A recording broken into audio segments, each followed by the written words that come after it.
Halo, perkenalkan nama saya Dwi Ayu Widiastuti Mamuji.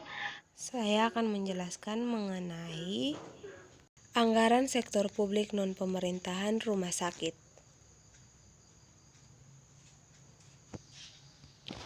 Penganggaran adalah suatu proses di mana biaya dialokasikan pada kegiatan tertentu yang telah direncanakan untuk jangka waktu yang telah ditetapkan, biasanya 12 bulan. Rumah sakit adalah bagian integral dari suatu organisasi sosial dan kesehatan dengan fungsi menyediakan pelayanan kesehatan paripurna, kuratif, dan preventif kepada masyarakat, serta pelayanan rawat jalan yang diberikan guna menjangkau keluarga di rumah.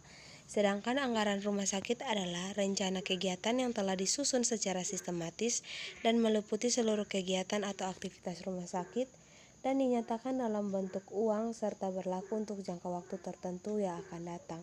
Fungsi utama rumah sakit adalah sebagai sarana pelayanan kesehatan maupun bagian mata rantai rujukan pelayanan kesehatan.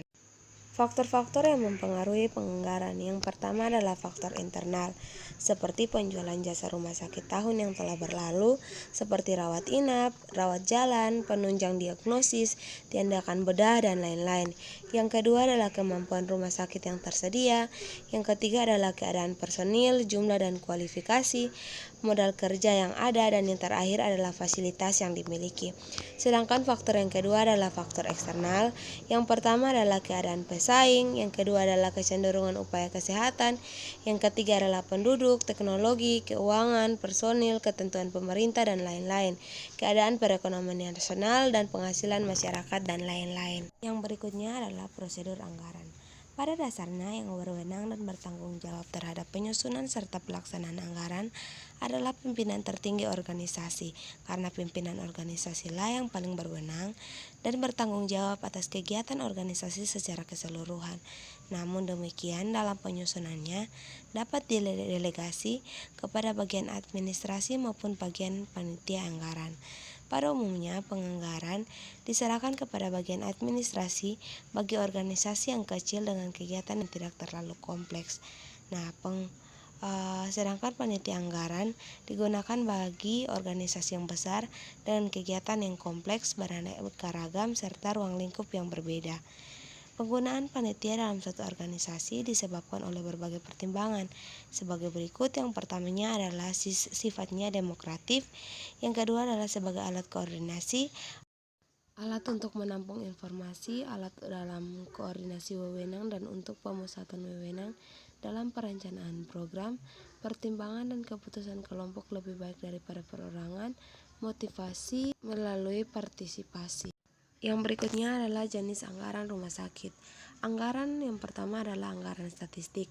Anggaran statistik adalah bagian penting dari proses penganggaran yang menetapkan volume dan sumber daya yang digunakan pada anggaran lain.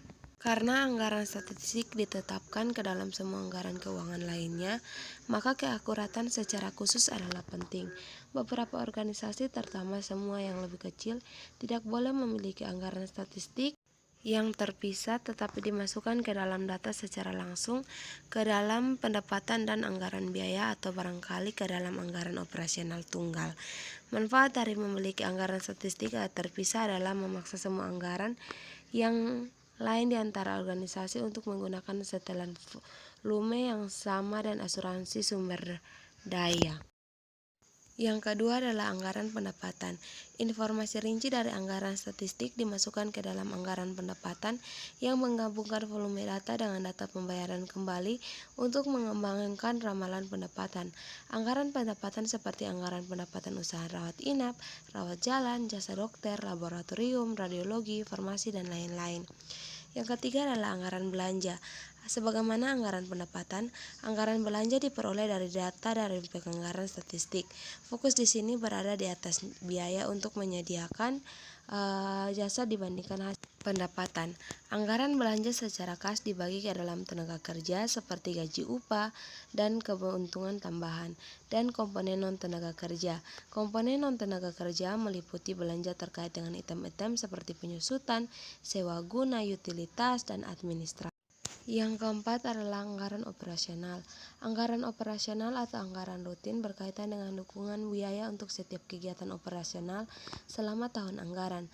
Untuk organisasi yang lebih besar, anggaran operasi adalah suatu kombinasi dari pendapatan dan anggaran belanja. Untuk bisnis yang lebih kecil, statistik, pendapatan, dan belanja sering dikombinasikan ke dalam anggaran operasional tunggal, karena anggaran operasional dipersiapkan menggunakan metode akuntansi akrual yang secara kasar diperkirakan sebagai satu ramalan ikhtiar laba rugi. Yang berikut adalah pengelompokan anggaran operasional.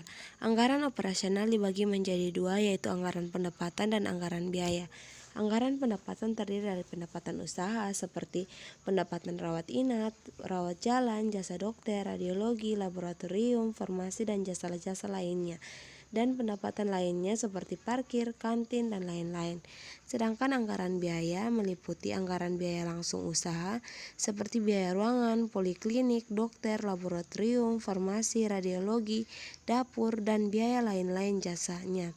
Yang kedua adalah anggaran biaya pegawai seperti gaji dan tunjangan, biaya kesehatan, biaya lembur, kesejahteraan, pendidikan, dan lain-lain.